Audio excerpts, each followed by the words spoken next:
اللهم صل على محمد وآل محمد. اعوذ باللہ من الشیطان اللعین الرجیم. بسم اللہ الرحمن الرحیم. رب اشرح لی صدری ویسر لی امری واحلل عقدۃ من لسانی یفقہوا قولی. ان اللہ وملائکتہ یصلون علی النبی یا ایھا الذین آمنوا صلوا علیہ وسلموا تسلیما. اللہم صل علی محمد وآل محمد وعجل فرجہم. پچھلے درس میں ہم نے ملاقات امام کے حوالے سے گفتگو کی کہ ملاقات امام کیوں کر ممکن ہے یا امکانات ملاقات امام.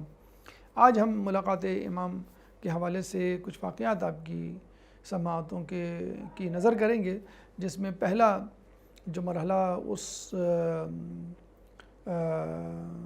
موضوع کا ہے کہ جس میں امام نے خود سے یا لوگوں نے امام سے منسوب کر کے کچھ مساجد کی بنیاد رکھی. دیکھیں، ایک تو ہے امام سے منسوب مقامات، مثلا مقام امام زمانہ وادی سلام میں، مقام امام زمانہ مسجد سہلہ میں، مقام امام زمانہ طیبہ یعنی مدینہ میں، مقام امام زمانہ مسجد طوا مکے میں، مقام امام زمانہ کوہ رضوان مکے اور مدینہ کے درمیان میں. تو یہ مختلف مقامات ہیں امام زمانہ سے منسوب ہیں، جہاں پہ یا تو امام سے ملاقات ہوتی ہے یا امام سے منسوب کوئی معجزہ. حلہ میں بھی ایک مقام امام زمانہ ہے.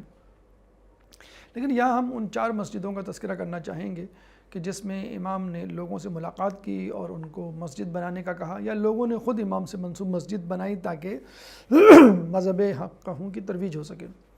سب سے بڑی، سب سے اہم مسجد سہلہ، اس کے بعد مسجد جمکران، اس کے بعد مسجد امام حسن مجتبیٰ جو کہ ایران قم کے نزدیک ہے، اور اس کے بعد مسجد صاحب الزمان، امام صاحب الزمان جو کہ مشہد میں ہے. تو پہلے تذکرہ ہو جائے مسجد سہلہ کا، جس کو سہیل نامی شخص نے آباد کیا. اس وجہ سے غالباً اس کا نام سہلہ ہے، یا اس وجہ سے کہ بہت مشکل کام بھی اس مسجد میں حاضری دینے سے سہل یعنی آسان ہو جاتے ہیں. اس مسجد کے بارے میں، جو کہ کوفے کی مسجد کے قریب ہے، خود امیر المومنین کا قول ہے کہ مسجد سہلہ مقام و منزلت کے اعتبار سے مسجد کوفہ سے کچھ کم نہیں. صرف یہی نہیں کہ یہاں ملاقات امام زمانہ ممکن ہے، معجزات ہوتے ہیں، لوگوں کی مشکلات آسان ہوتی ہیں، بلکہ خود اس مسجد میں بہت سارے مقامات ہیں جو کہ امام سے اور دیگر معتبر شخصیات سے منسوب ہیں. مثلا مقام ابراہیم، مقام ادریس، مقام الیاس، مقام یونس، مقام صالح، مقام الیاس یا مقام صالح، مقام امام زامن العابدین علیہ السلام، مقام امام زمانہ علیہ السلام.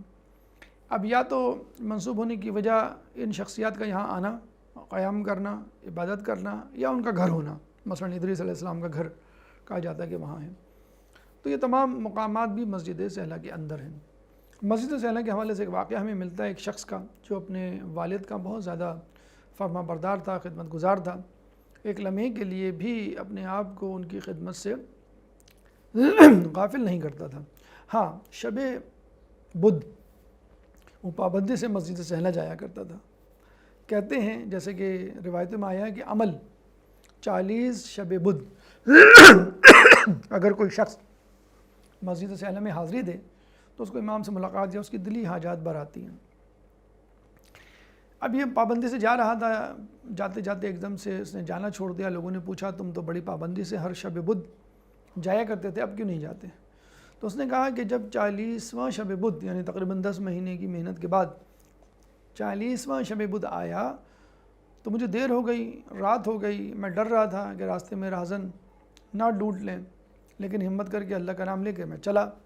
راستے میں ایک گھڑ سوار عربی النسل نظر آیا. میں سمجھا کہ یہ راہزن ہے کوئی لیکن جب وہ قریب آیا تو پتہ چلا کہ وہ بڑا وجیح خوبصورت نوجوان ہے، اور وہ میرے ساتھ چلنے لگا. اس نے راستے میں پوچھا کہ کہاں کا قصد ہے، کہاں جانا چاہتے ہو؟ تو میں نے کہا میں مسجد سہلہ جا رہا ہوں. پھر کہا کہ کیا تمہارے پاس کھانے کے لیے کوئی چیز ہے؟ تو میں نے انکار کیا. اس نے کہا دیکھو تمہاری جیب میں کچھ ہوگا.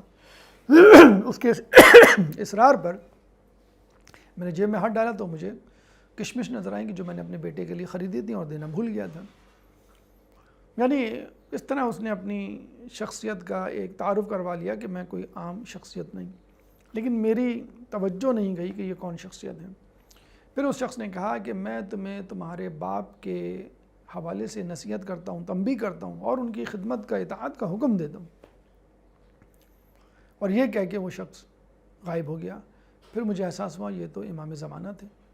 بس اس کے بعد سے میں نے مسجد سہلا جانا چھوڑ دیا اور امام کی کہیں بھی نصیحت پہ عمل کرتا رہا اور کر رہا ہوں کہ امام ایک رات کے لیے بھی مجھے اپنے باپ سے غافل دیکھنا نہیں چاہتے.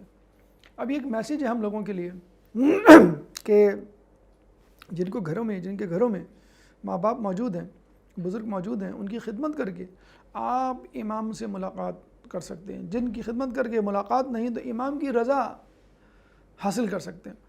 ضروری نہیں کہ مسجد سہلا, مسجد جمکران جا کر آپ امام کی رضا اور امام کی زیارت کریں. اگر آپ نے ماں باپ کی خدمت کر لی تو سمجھ لیں آپ نے زیارت کر لی امام کی, اور امام کی زیارت نہ بھی کی تو امام آپ سے راضی ہوگا. یہ ایک اہم بات جو ذہن میں رکھنی چاہیے. کچھ لوگ سمجھتے ہیں کہ جس نے زیارت کر لی وہ ہم سے زیادہ تقوی کا حامل ہے, جس نے زیارت نہیں کی وہ کم تقوی کا حامل ہے. بعض اوقات زیارت نہ کرنے والا بھی امام سے زیارت نہ کرنے کے باوجود اعلیٰ تقوی کا حامل ہو سکتا ہے. مثلا ایک گاؤں میں ایک مولانا صاحب تھے جو پیش امام تھے, لوگوں کو نماز پڑھاتے تھے. ان کا بیٹا بھی ان کے ساتھ رہتا تھا, نماز میں شرکت کرتا تھا. ایک وقت آیا کہ ان پیش امام کا انتقال ہو گیا. اب لوگوں نے ان کے بیٹے کو کہا کہ بھئی آپ پیش امام بن جائیں کیونکہ آپ کے والد پیش امام تھے اور آپ سے بہتر کون انتخاب ہو سکتا ہے ہمارا. اس بیٹے نے تو پہلے منع کیا, لوگوں نے اصرار کیا تو وہ تیار ہو گیا. اب مسئلہ یہ تھا کہ نہ اس کو نماز صحیح پڑھانا آتی تھی, نہ مسائل آتے تھے, لیکن کم از کم اتنی بہت تو وہ نماز پڑھا لیتا تھا کہ لوگوں کو شک نہیں ہوا. لیکن پھر بھی اس کا ضمیر اس کو خلش دیتا تھا اور کچوکے لگاتا تھا, گلٹی کانشیس وہ فیل ہوتا تھا اس کو کہ میں اس منصب کے قابل نہیں, تو میں کیوں یہ منصب جو ہے وہ کیری کروں اور اس پہ جمع رہوں, بیٹھا رہوں. ایک دن اس نے تحیہ کیا اور ہمت کر کے مسجد کو خیر آباد کہا اور وہاں سے نکل کھڑا ہوا. راستے میں ایک بزرگ شخصیت سے ملاقات ہوئی. گفتگو میں بزرگ شخصیت نے پوچھا کہاں کا قصد ہے, کہاں سے آ رہے ہو, کیا ارادہ ہے؟ تو اس نے کہا سارا واقعہ سنایا اور کہا کہ میں اپنے آپ کو اس قابل نہیں سمجھتا کہ کسی مسجد میں پیش امام کی جگہ پہ رہوں. تو اس بزرگ نے کہا کہ تم علم کیوں نہیں حاصل کرتے تاکہ اس مقام تک پہنچ جاؤ, اس کے بعد اس منصب کو بھی حاصل کر لینا, پھر تم شرائط پوری کر سکو گے. اس نے کہا لیکن مجھے کون پڑھائے گا, میں نہیں جانتا کسی کو. تو اس بزرگ نے کہا فلاں گاؤں میں فلاں مدرسے میں فلاں استاد لوگوں کو پڑھاتے ہیں, تم بھی ان سے جا کے پڑھو. اب یہ گئے, فلاں کتاب کا نام بھی بتا دیا. اب یہ لڑکا گیا, گاؤں ڈھونڈا, مدرسہ ڈھونڈا, استاد کو ڈھونڈا اور کہا کہ مجھے فلاں کتاب آپ سے پڑھنی ہے. تو انہوں نے کہا یہ پتہ نہیں کون شخص ہے, کہاں سے آیا ہے, مستقل مزاج ہے بھی کہ نہیں, دین کا شوق رکھتا بھی ہے کہ نہیں, تو میں اس کو کیوں پڑھاؤں. تو انہوں نے کہا کہ بھائی میرے پاس وقت نہیں ہے اور جو تم کتاب کہہ رہے ہو وہ اس وقت دستیاب نہیں ہے, میرے پاس تھی اب پتہ نہیں کہاں ہے. اور یہ مایوس ہو کے واپس آ گیا. پھر اسی راستے سے گزرا تو وہی بزرگ ملے. تو بزرگ نے کہا کیا ہوا؟ میں نے کہا میں گیا تو ان استاد کے پاس, انہوں نے پڑھانے سے انکار کر دیا کہ وہ کتاب میرے پاس نہیں, نہ ان کے پاس وقت ہے. انہوں نے کہا کہ اس بزرگ نے کہا کہ تم جا کے ان کو کہو کہ وہ کتاب فلاں جگہ فلاں مقام پہ رکھی ہوئی ہے اور اللہ تعالیٰ آپ کو اس کا اجر دے گا اور وقت بھی انشاءاللہ اللہ تعالیٰ دینے کی توفیق دے گا. ابھی لڑکا دوبارہ جاتا ہے, بزرگ سے کہتا ہے استاد سے کہ فلاں مقام پہ فلاں جگہ وہ کتاب پڑھی ہوئی ہے. اب استاد اٹھ کے جاتے ہیں, ڈھونڈتے ہیں, تلاش کرتے ہیں وہ جگہ, تو وہ کتاب نکل آتی ہے. وہ حیران ہوتے ہیں کہ اس کو یہ جگہ کیسے پتہ چلی, کہ مجھے بھی نہیں پتہ. پوچھا, استفسار کیا لڑکے سے, تو بتایا فلاں فلاں بزرگ مجھے ملے اور کافی مرتبہ 2 مرتبہ مل چکے مجھ سے. تو استاد نے کہا کہ وہ بزرگ امام زمانہ ہیں, حجت خدا ہیں. اب تم ملنا تو ان سے کہنا کہ میں بھی ان سے ملنا چاہتا ہوں. اور ظاہر سی بات ہے اس لڑکے کی بنسبت وہ استاد زیادہ سزاوار تھا, زیادہ حق رکھتا تھا کہ امام زمانہ سے ملے. اب یہ لڑکا آ جاتا ہے اور راستے میں پھر امام زمانہ سے ملاقات ہوتی ہے. تو امام کہتے ہیں کہ اپنے استاد کو کہنا کہ وہ راہ راست پر ہیں، ہم ان سے مل نہیں سکتے لیکن وہ راہ راست پر ہیں۔ تو یہاں اس واقعے سے ہمیں یہ سبق ملتا ہے کہ جو نہیں مل رہے، اس کا مطلب یہ نہیں کہ وہ ملنے والوں سے کمتر ہیں، بعض اوقات جو نہیں مل رہے وہ ملنے والوں سے بھی برتر ہوتے ہیں، لیکن ان کو ضرورت نہیں ہے، یا امام ضروری نہیں سمجھتے کہ ان کو ٹائم دیں، وقت دیں، کیونکہ وہ آلریڈی چل رہے ہیں اپنے مقام پر۔ بعض اوقات اس لیے بھی ضروری ہوتا ہے کسی سے ملنا، ایک تو مدد، ہیلپ، اور ایک یہ کہ اگر نہیں ملے تو دل ٹوٹ جائے گا اور وہ ہو سکتا ہے وہ شخص راہ راست سے منحرف ہو جائے، جیسے یہ لڑکا۔ دل چھوٹا مت کیجیے، جو نہیں ملے اپنی کوشش جاری رکھیے، تقویٰ پرہیزگاری کی صفات کو نہ چھوڑیں۔ مسجد سہلہ کے بعد جو دوسری اہم مسجد، مسجد جمکران ہے، جس کا واقعہ تعمیر کا بہت ہی دلچسپ ہے۔ اس میں بھی آپ کو معلوم ہوگا کہ فقط عالم عابد ہی نہیں، ایک عام آدمی بھی امام سے شرف باریابی حاصل کر سکتا ہے۔ جمکران ایک علاقہ ہوا کرتا تھا قم سے دور، قم سے باہر ایک گاؤں چھوٹا سا غیر آباد، جہاں پہ ایک شخص رہا کرتا تھا جس کا نام تھا حسن بن مسلح۔ وہ سو رہا تھا، اپنے عام آدمی تھا لیکن متقی پرہیزگار تھا، بہت بڑا عالم عابد نہیں تھا۔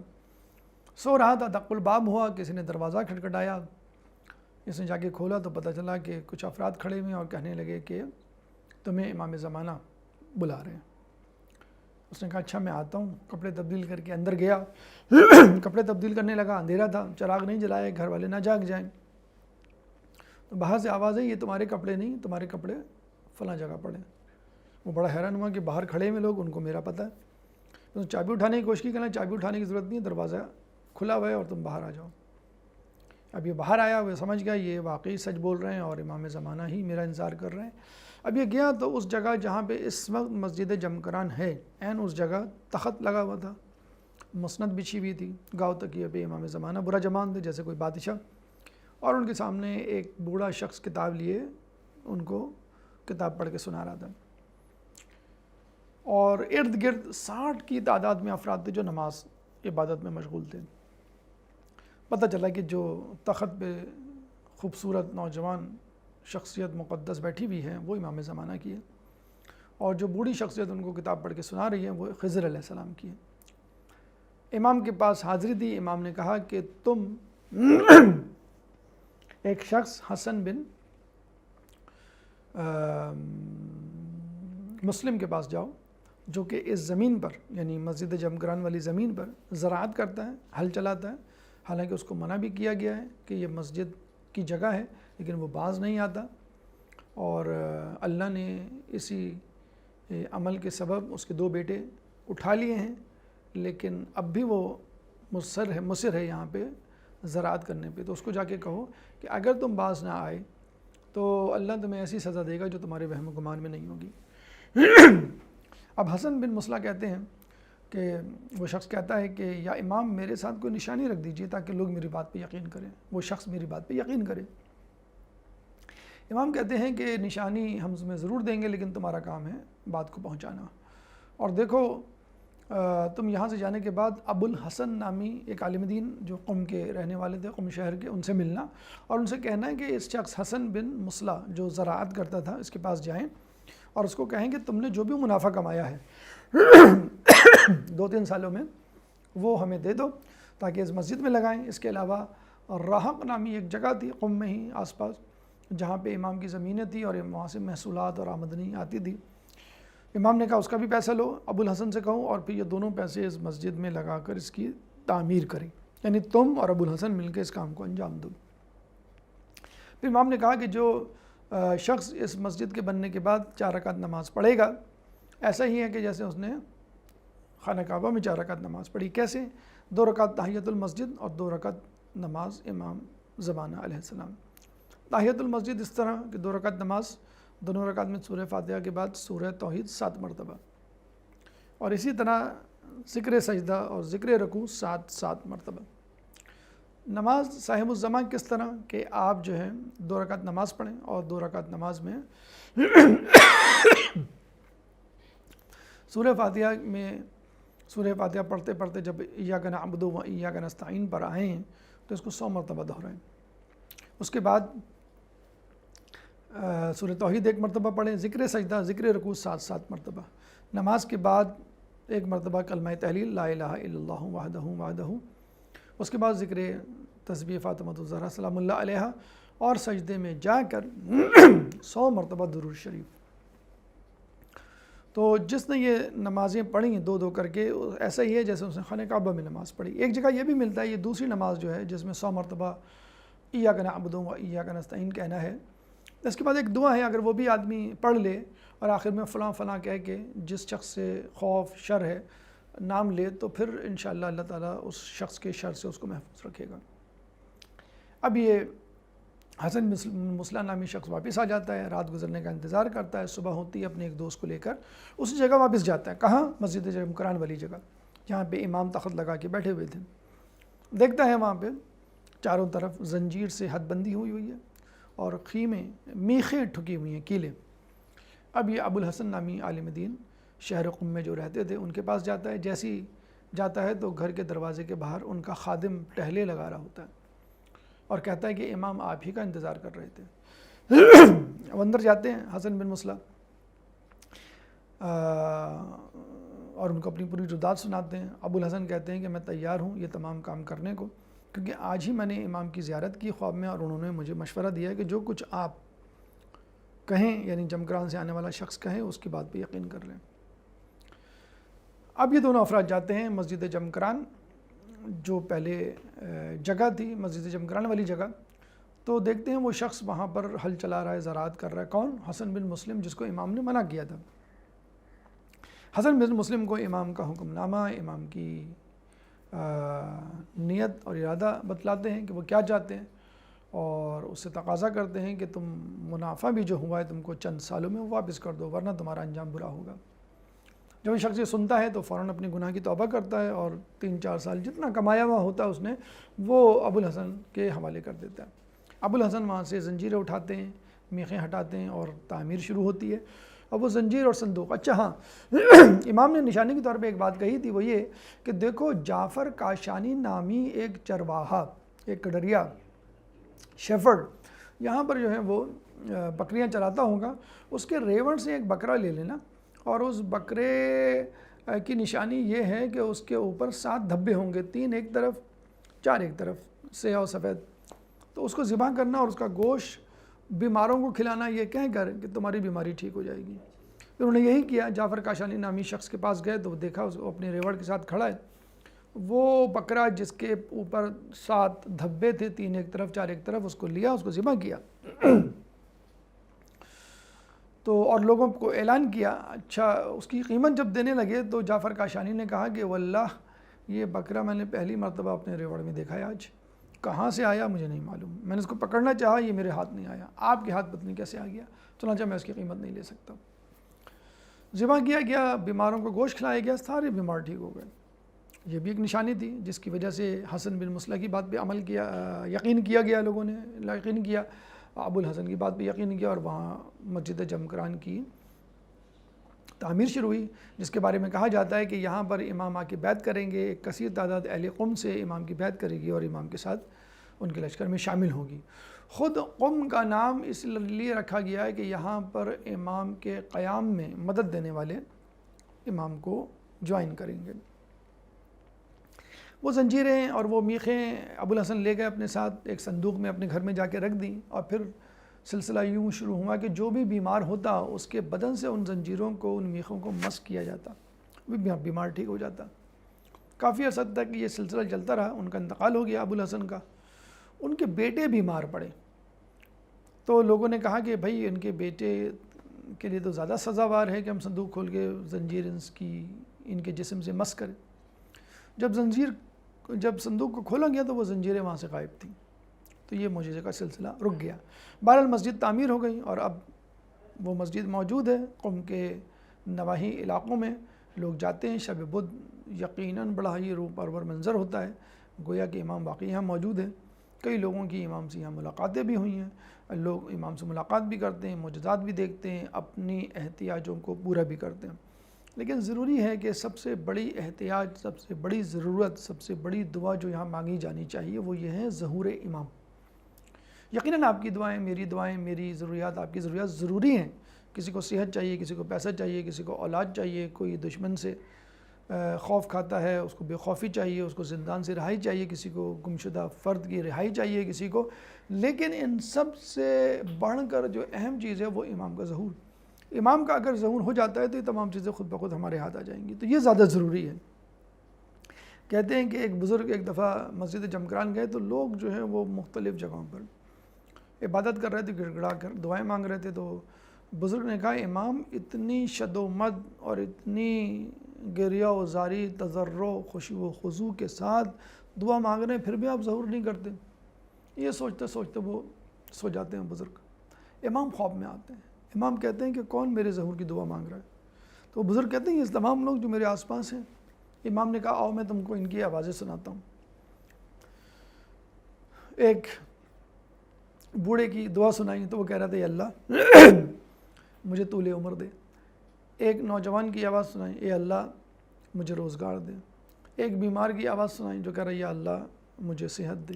ایک عورت کی آواز سنائی جو کہہ رہی ہے اے اللہ مجھے اولاد دے. تو امام نے کہا کہ ان تمام لوگوں میں کون ہے جو میری ظہور کی دعا کر رہا ہے؟ سب تو اپنی اپنی حاجتوں کے لیے دعا کر رہے ہیں. تو یہ ایک بہت اہم چیز ہے کہ ہم جو ہے امام کی جسے کہتے ہیں کہ ظہور کے لیے دعا کریں. تو اور یہ بھی پیغام کہ ابو الحسن بھی عالم دین تھے لیکن ان سے ملاقات نہیں ہوئی، اور حسن مصلح عالم دین نہیں تھے. امام کی ملاقات ان سے ہوئی، شرف بازیابی ان سے ہوئی. دونوں کو عزت ملی. حسن مصلح کو زیادہ شرف بازیابی کی صورت میں، اور ان کو ان کا ہمکار یا معاون کی ہونے کی صورت میں. تو یہ ہمارے لیے پیغام ہے. عالم دین مجتہد اپنی جگہ، لیکن ایک عام آدمی اگر خصوصی طور پہ تڑپ رکھتا ہے امام کی کچھ کرنے کی تو انشاءاللہ امام سے ملاقات ضرور ہوگی. تیسری اہم مسجد امام حسن مجتبیٰ ہے. تہران سے جاتے ہوئے قم کی طرف الٹے ہاتھ پہ بس اسٹینڈ پر یہ مسجد پڑتی ہے، جو کسی زمانے میں بیابان تھی.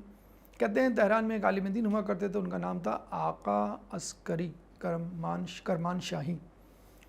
وہ لوگوں کو نماز، روزہ، وضو کے مسائل سکھاتے اور قرآن کی تعلیم دیتے.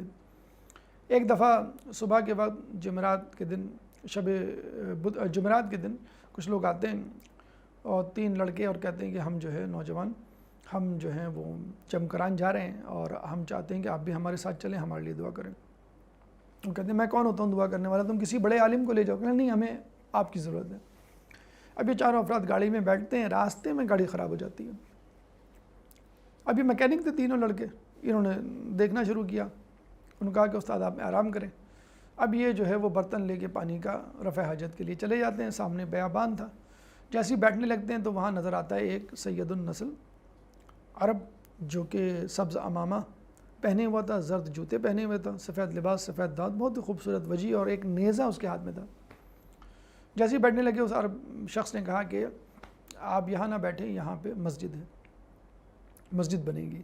اب یہ چلے جاتے ہیں، رفع حاجت کے بعد آتے ہیں تو کہتے ہیں بھائی مسجد تو ہے نہیں، تم ابھی سے مجھے منع کر رہے ہو. دوسری بات یہ ہے کہ یہ مسجد کون بنائے گا اور کون نماز پڑھے گا؟ فرشتے جن پڑھیں گے؟ یہاں تو کوئی آبادی بھی نہیں ہے. اور کیا تم خود معمار ہو؟ بہتر یہ ہے کہ تم جو ہے درس پڑھو اور جا کے تعلیم حاصل کرو. تو اس عربی النسل شخص نے کہا کہ پہلی بات تو یہ کہ جہاں آپ بیٹھ رہے تھے وہاں پہ ایک شہید کا خون گرا تھا، اس لیے میں نے آپ کو منع کیا. دوسری بات یہ ہے کہ یہ نیزہ، اچھا یہ بھی کہا کہ آپ تم نیزہ لے کے کیوں کھڑے ہوئے؟ تو بندوق، ٹینک اور ایٹم بم کا دور ہے اور تم نیزے کا کیا کر رہے ہو؟ میں نے کہا اس نیزے سے یہاں بنائی جانے والی مسجد کی حد بندی کر رہا ہوں.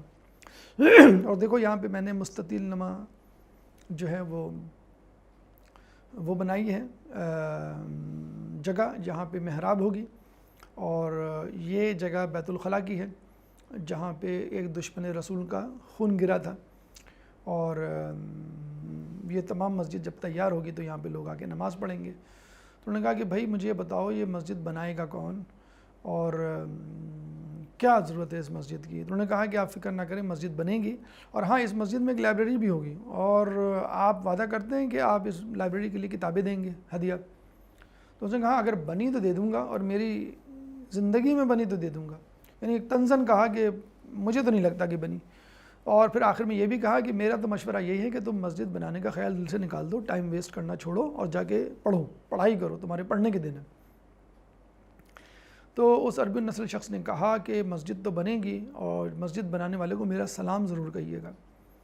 اور یہ کہا کہ فوق ید اللہ فوق ایدیہم, اللہ کا ہاتھ لوگوں پر ہے, یعنی اللہ اگر چاہے تو اپنی قدرت سے ہر کام کر سکتا ہے. یہ کہہ کر وہ رخصت ہوئے. وہ بزرگ جیسے پلٹے تو اپنے نوجوانوں کو کہا کیا وہ بھی گاڑی ٹھیک ہو گئی؟ کہنے لگے گاڑی تو ابھی ٹھیک ہوئی ہے جب ہم نے آپ کو آتے ہوئے دیکھا ہے.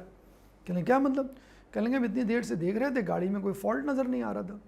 جب آپ کو آتے ہوئے دیکھا تو ہم پریشان ہو گئے کہ بھئی یہ تو آ گئے, اب گاڑی تو ابھی تک ٹھیک نہیں ہوئی. ہم نے دوبارہ جھانکا بونٹ میں تو پتہ چلا ایک تار تھا انجن میں, وہ اوپر اٹھ گیا تھا جس کی وجہ سے گاڑی رک گئی تھی, کرنٹ نہیں جا رہا تھا. جب نیچے دیکھا اٹھا ہوا کیوں ہے تو نیچے ایک ماچس کی تیلی نظر آئی, پتہ نہیں کب کیسے. ہم نے وہ تیلی ہٹائی, گاڑی اسٹارٹ. خیر یہ بیٹھ گئے, مسجد جمکران پہنچے.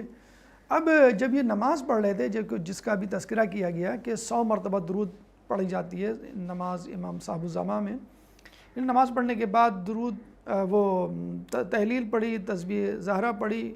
اب یہ جانے لگے سجدے میں درود پڑھنے کے لیے. کون؟ آقا عسکری کرمان شاہی, جن کی ملاقات عربی النسل شخص سے ہوئی تھی.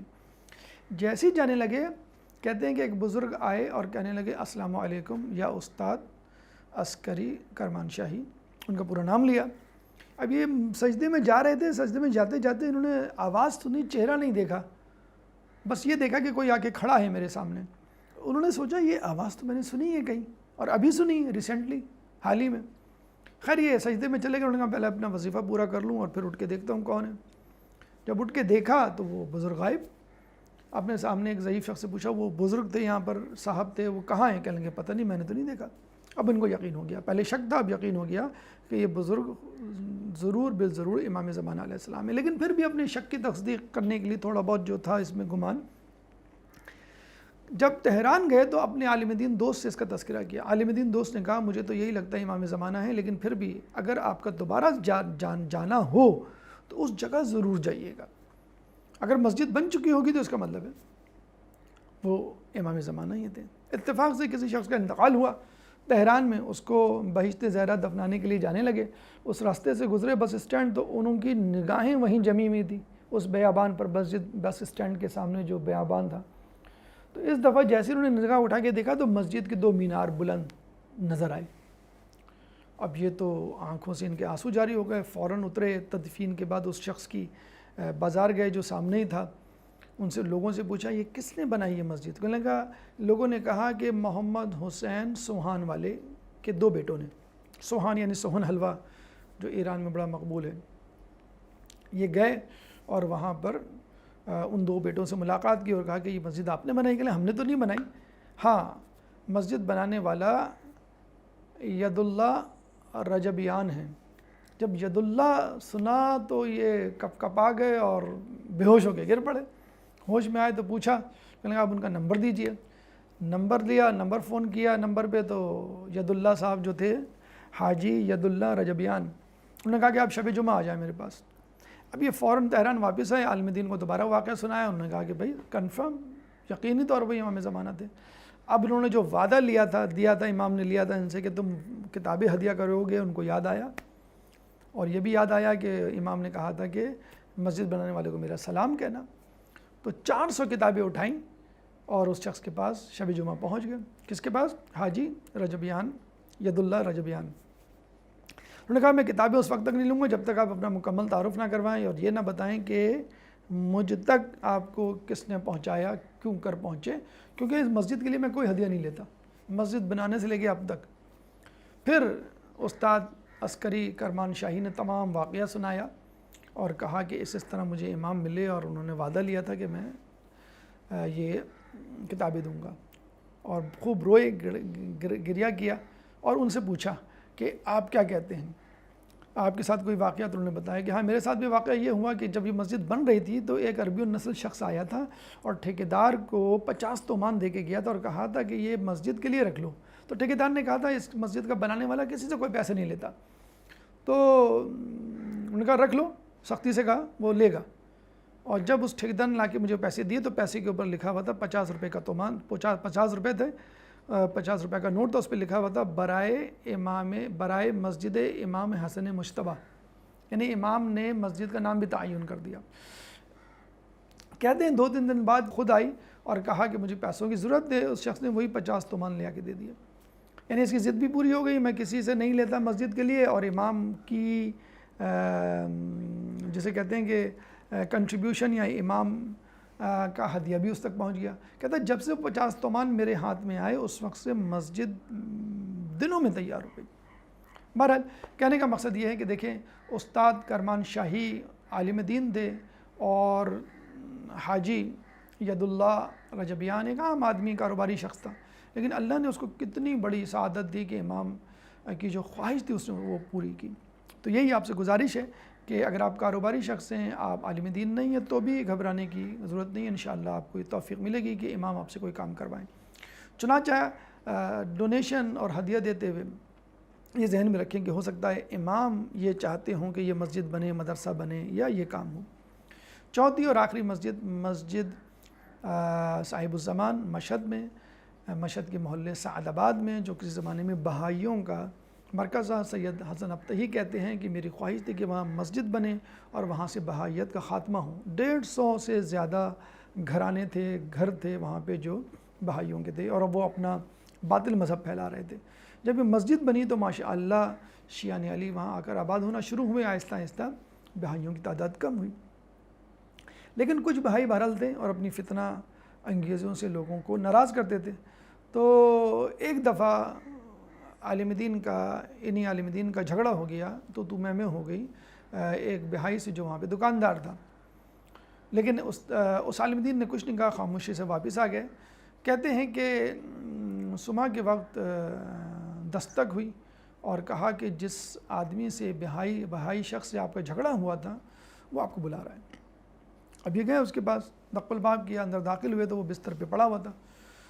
کیا خیریت؟ کہہ لیں گے کہ آدھی رات کو تمہارے امام زماں حجت خدا امام مہدی علیہ السلام تشریف لائے، اور مجھے سختی سے کہا کہ اگر تم نے توبہ نہ کی تو تم اسی مرض میں مر جاؤ گے۔ دل کا دورہ پڑا تھا اس کو، اور اگر توبہ کر لی تو اللہ تمہیں ایک لمبی عمر دے گا، تو تم گواہ رہنا کہ میں نے توبہ کر لی ہے۔ پھر کہتے ہیں کہ وہ ایک لمبی عمر پا کر اس دنیا سے رخصت ہوا۔